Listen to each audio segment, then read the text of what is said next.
Hey guys, Christine here from Portable Entrepreneur. I know a lot of time can get lost in just dealing with clients and trying to get in touch with them and this phone tag and email tag that goes on. So what I want to share with you today are the best days and times to follow up with your clients, whether you are emailing them or giving them a call.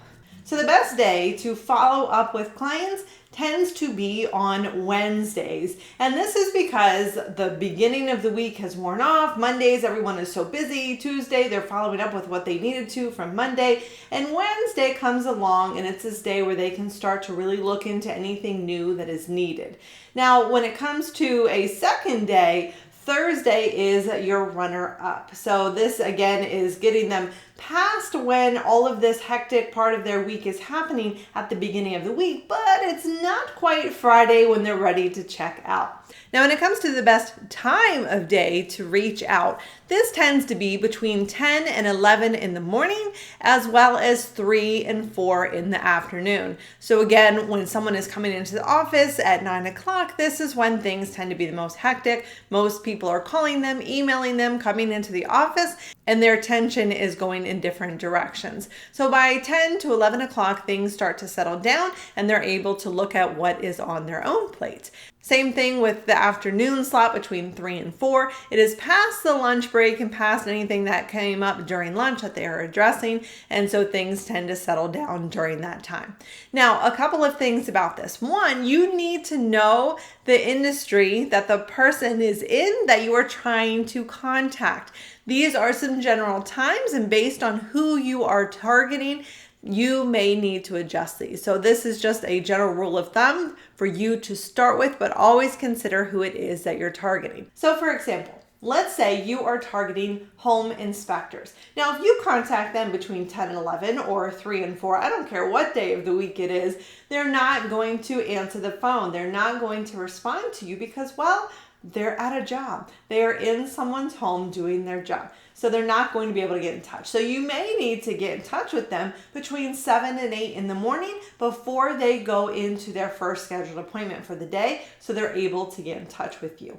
Now, for some businesses like this where they're deep in client work for most of the day, then you may need to get in touch with them between 5 and 6 o'clock in the afternoon because that's when the day has ended. No one expects them to be around and be working, and they don't have any more client jobs. So this is something that you want to take into consideration when you are reaching out. Now, there are a couple of strategies that you can use to help them get in touch with you faster to make sure that your communication just flows a little bit better. Now, one of the things that I like to do towards the beginning of a project is if I know that there are going to be upcoming calls that are needed, let's say I need feedback on a project, what I'm going to do is towards the beginning of that project, I am going to go ahead and schedule those days and times on the calendar. So I will have the client pull up their calendar while I do the same, and we will go ahead and schedule any of those days and times that are needed. That way, I'm looking at the client's calendar. They know right then they're going to be available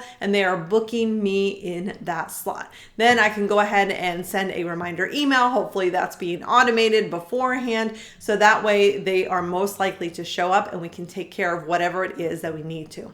Now, the next thing that you can do, whether you're on a follow-up call that is scheduled or you're just calling them when you need something, is to have a specific question or something very specific that you need to address with them and a specific action that you need them to take. So let's say you are sending them an email. Try to keep it as short and sweet, right to the point as possible. Give them the specific question that you have and give them a very specific action step that you need from them. And the more simple that you can make it, the better. So if you think, for example, they may have one of 3 responses, then you can go ahead and write out those responses. A could be this answer, B could be this answer, C could be this answer, and then say, this is my question. Which of these applies? Just answer with the letter. That way you are so much more likely to get a response really quickly because all they have to type is either A, B, or C. They don't have to write it out. You've already done that for them. So that can really help. Now, one caveat to these days and times is for incoming inquiries. When someone is reaching out to you because they are interested in your service, Do not wait to these specific days and times to get in touch with them. Follow up with them as quickly as possible. This is something that really helped me early on in my business.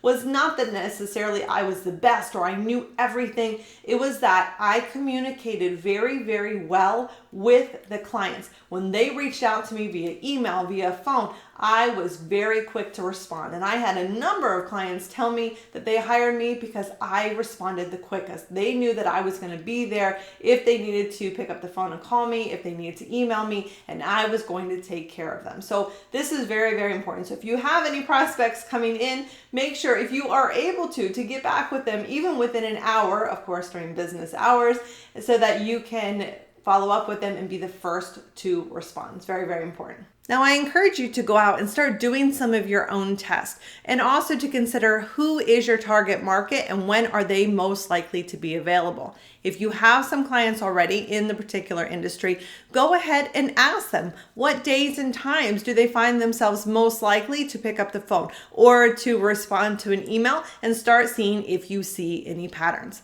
Now, if you found this video helpful, go ahead and subscribe to the Portable Entrepreneur channel now and hit that notification bell so I can make sure to notify you as soon as the next weekly video is available for you. Now, if you do have a web design or SEO business related question, go ahead and drop that down in the comments below. I read every single comment, and I just may make a video to respond to your question. All right, thanks so much for watching, and I'll see you in the next video.